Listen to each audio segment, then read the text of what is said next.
Hi, ഞാൻ doctor ജോണ PS, Dermaview skin plastic surgery lasers and hair transplant clinic ആലുവയിൽ hair transplant സർജനായിട്ട് work ചെയ്യുന്നു. നമ്മളിന്ന് സംസാരിക്കാൻ പോകുന്ന ടോപ്പിക് മിനോക്സിഡിലും അതിൻ്റെ ഉപയോഗത്തെ പറ്റിയാണ്. മിനോക്സിഡിൽ എന്ന മരുന്നിനെ പറ്റിയും അതിൻ്റെ ഉപയോഗ രീതിയെപ്പറ്റിയും ധാരാളം സംശയങ്ങൾ നമുക്കുണ്ട്. മിനോക്സിഡിൽ ഉപയോഗിച്ചാൽ രക്തസമ്മർദ്ദം കൂടുമോ, എത്ര നാൾ ഉപയോഗിക്കേണ്ടി വരും, നിർത്തിക്കഴിഞ്ഞ് കഴിഞ്ഞാൽ മുടി കൊഴിച്ചിലുണ്ടാകുമോ, അങ്ങനെ ധാരാളം സംശയങ്ങൾ.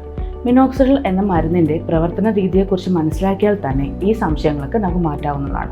രക്തസമ്മർദ്ദം കുറയ്ക്കുവാൻ വേണ്ടി ഉപയോഗിച്ചുകൊണ്ടിരുന്ന മരുന്നാണ് മിനോക്സിഡിൽ. അത് ഉപയോഗിക്കുന്നവരിൽ രോമവളർച്ച അധികമായി കാണുകയും അങ്ങനെ രോമവളർച്ചയിൽ മിനോക്സിഡിലിൻ്റെ സാധ്യതയെപ്പറ്റി ആലോചിക്കുകയും അങ്ങനെയാണ് മിനോക്സിഡിലിൻ്റെ ഹെയർ ട്രാൻസ്പ്ലാന്റ് രംഗത്തേക്ക് കടന്നു വരുന്നത്. അതൊരു ആക്സിഡൻ്റൽ ഡിസ്കവറി ആയിരുന്നു. നമുക്ക് കഷണ്ടി ഉണ്ടാകുന്നത് മുടി തിന്നായി കൊഴിഞ്ഞു പോകുമ്പോഴാണ്.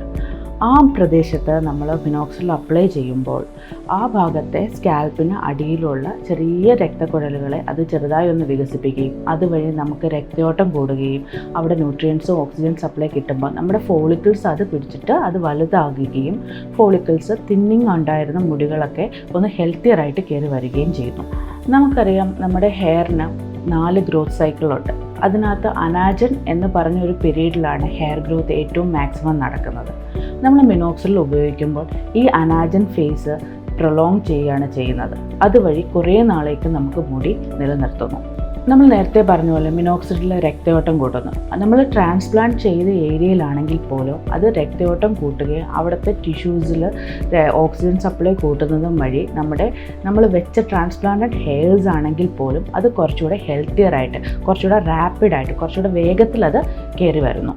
നമ്മൾ ഈ രക്തയോട്ടമൊക്കെ കൂട്ടി ഈ ഫോളിക്കിൾസിനെയൊക്കെ ഒന്ന് വലുതാക്കി കൊണ്ടുവന്ന് ഇത് നാളെ നമ്മൾ നിർത്തിക്കഴിഞ്ഞ് കഴിഞ്ഞാൽ വീണ്ടും ഈ ഫോളിക്കിൾ പിന്നെയും ചെറുതായി മിനിയേച്ചർ ഫോമായിട്ട് വീണ്ടും മുടി കൊഴിഞ്ഞു പോകാൻ സാധ്യതയുണ്ട്.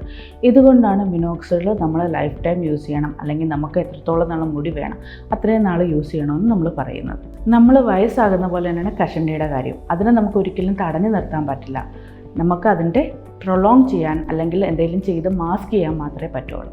നമ്മൾ ഹെയർ ട്രാൻസ്പ്ലാന്റ് ചെയ്യുന്നത് എങ്ങനെയാണ്? നമ്മുടെ മുടി ഇല്ലാത്ത ഭാഗങ്ങളിലും മുടിയുള്ള ഭാഗങ്ങളിൽ മുടിയുടെ ഇടയ്ക്കുള്ള സ്പേസ് നോക്കിയിട്ടാണ് നമ്മൾ ഹെയർ ട്രാൻസ്പ്ലാന്റ് ചെയ്യുന്നത്.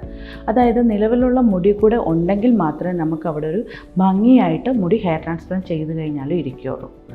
നമ്മൾ ആ നിലവിലുള്ള മുടി നിലനിർത്തണമെങ്കിൽ മിനോക്സിഡിലിൻ്റെ ഉപയോഗം അല്ലെങ്കിൽ അതിൻ്റെ ഹെൽപ്പ് നമുക്ക് കൂടിയേ തീരുള്ളൂ. അതുകൊണ്ട് ഹെയർ ട്രാൻസ്പ്ലാന്റ് ചെയ്ത് കഴിഞ്ഞാലും മിനോക്സിഡിൽ ഉപയോഗിക്കുന്നത് നല്ലതായിരിക്കും. മിനോക്സിഡിൽ ഉപയോഗിക്കുന്നവരിൽ പരാതിയായിട്ട് കേൾക്കുന്നുള്ളത് മുടിക്കുണ്ടാകുന്ന ഡ്രൈനസ് അല്ലെങ്കിൽ ഇറിറ്റേഷൻ, നെറ്റിയിലുണ്ടാകുന്ന ചെറിയ കുരുക്കൾ, ഇതൊക്കെയാണ് സാധാരണയായി കേൾക്കുന്നത്. നമ്മൾ കറക്റ്റായിട്ടുള്ള പല ഫോമുലേഷൻസ് ഉണ്ട്. ജെൽ ഫോം ഉണ്ട്, മിനോക്സിഡിൽ ടാബ്ലറ്റ് ആയിട്ടുണ്ട്, ആൽക്കഹോൾ കണ്ടൻറ് ഉള്ളതുണ്ട്, ഇല്ലാത്തതുണ്ട്. ഇതൊക്കെ നിങ്ങൾക്കൊരു ഡോക്ടറെ കണ്ടെങ്കിൽ മാത്രമേ നിങ്ങളുടെ സ്കിന്നിനനുസരിച്ച് ഡോക്ടർ അത് കറക്റ്റായിട്ട് പറഞ്ഞു തരും. ഇതൊക്കെയാണ് നിങ്ങൾ മിനോക്സിഡിനെ കുറിച്ച് ബേസിക്കായിട്ട് അറിയേണ്ട കുറച്ച് കാര്യങ്ങൾ. Thank you for watching.